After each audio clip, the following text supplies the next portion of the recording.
16,500 kilometres away from home, dead. I once knew this little girl. She was on the stage at the age of 3. She danced, she was happy, she was bubbly. Nothing stopped her. She was so ridiculously unique that she was different to everybody else, and she knew it, and she didn't care because she loved herself, even at such a young age. She went to school with only 10 kids in that school, and 5 were her siblings. Okay, a farm girl. She learned how to drive a tractor at 9. She became a diesel mechanic with her father after she left school. She was doing everything very uniquely different to everybody else. She actually got her nursing degree in year 10 while she studied and hoped to be a nurse. She was very athletic and hoped to be also an Olympian because she always come home with the medals, the trophies of every sort.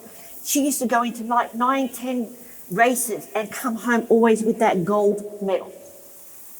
At the age of 12, she hit puberty and got endometriosis. That's where everything went wrong. She got endometriosis, and that endometriosis turned into endometrial cancer. At the age of about 17, 18, she thought, well, okay, let's just live life to the fullest. Could be dead tomorrow. At 20, she met this perfect man. He said, look, it doesn't matter if it's a week, a year, a month. It doesn't matter. We're still going to get married. And she got married.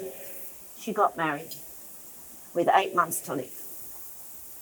And after that, after she got married, she decided, well, let's just live our best life. But that was just not ever going to happen. The endometriosis went to stage 4. The doctor said, she's going to die. So I thought, you know what?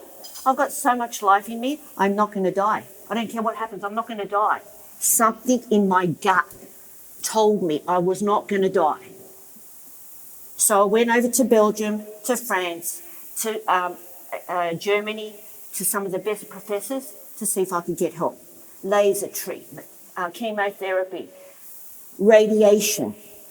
They took bits and pieces out of my body trying to save me. It was like grass. You cut the lawn every 3 to 4 weeks and it would just grow back. Okay? So they performed this operation in Belgium. They said, let's use her as a guinea pig. She's only got 8 months to live. Let's use her as a guinea pig.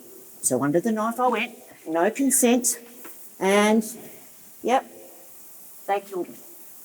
I was dead for 8 minutes. They had to revive me, and they did that, but something happened. I was hovering over my body on this big block of wood. I'm not kidding you. It was a big block of wood. It wasn't a bed, and I could see myself up there. I was pain-free. It was warm. It was cozy. It was beautiful. And then when I landed back on that bed, I was so angry because death was beautiful. I didn't want to come back from it. It wasn't no seeing people. I didn't see any of that. I just saw nice warmth, heat, and, it felt good. But imagine this. Has anyone here had to learn how to walk and talk again? Put your hand up if you've had to do that. I was so stubborn that when they put me into the wheelchair, they tied me to it because I would always try and get out of that wheelchair to start to walk and talk, walk and live my life. I was not going to let them stop me. So then they tied me to the wheelchair. I got total 100% amnesia. I didn't even know my husband. I didn't even know my mother. I didn't even know I had 7 siblings. I had no idea what anything was. I could see a light, but I didn't know what that was. I had to learn to talk again. This is someone that had, English was not her first language. I knew how to speak 20 different dialects in Italian, Spanish, Greek, French, but something happened up there. When I came back and landed on that bed, I came back with a whole lot of other gifts that I use today to be the change of people in trauma. And I am going to be the change. And I don't care what anyone else thinks. 2 years ago, I got a job by fluke with the United Nations working in Yemen with soldiers that have got PTSD, right? When that happened and I died, a gene that I inherited, Parkinson's, I suddenly blew up with this Parkinson. So I stutter and I slur and people just think I'm drunk, right? But I thought, you know what? You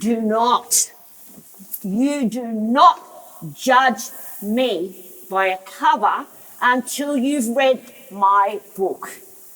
I will look like I want to look, however I want to look.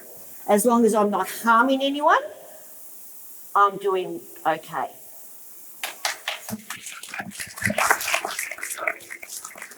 Thank you. Lastly, I went over to Los Angeles just before COVID hit for the fire appeal. I was the only Aussie that went over to the Celebrity Los Angeles gala to raise money for Australia during the bushfires. And I landed a job with Taylor Dane on the front desk and one of the girls from the Playboy Mansion. And I come across this gentleman who had a production company. And he said to me, Rita, he goes, I can't pay you tonight. He goes, but, if there's anything else I can do for you, I'll do it. I said, what do you do? He goes, I'm a production company. He goes, bring me your book tomorrow. I caught up with him the next day, and now we're filming. We have a movie coming out in the next year of my memoir, my life story, so I can help everybody else. If you want to hear the rest, and there's a lot on my book, the money that I raise from my book today is going to go to endometriosis. So please support me because there's a lot of children, actually 1 in 10 children all over the world suffer from endometriosis, and it's not really known why or how to fix it. And the best thing that they think to do is have a hysterectomy, like me at the age of 23. Okay? A full hysterectomy at 23. Can you imagine that? I'm Italian. So your parents, your grandparents are going to say, oh my God, you can't bear children. Leave her. Get someone that's not a dud. Right? That's what happened to me. But I'm not going to let that stop me. I'm over the top, yes, but I like being over the top. So ladies and gentlemen, I love you and I really do love you. You've been amazing. Thank you very much.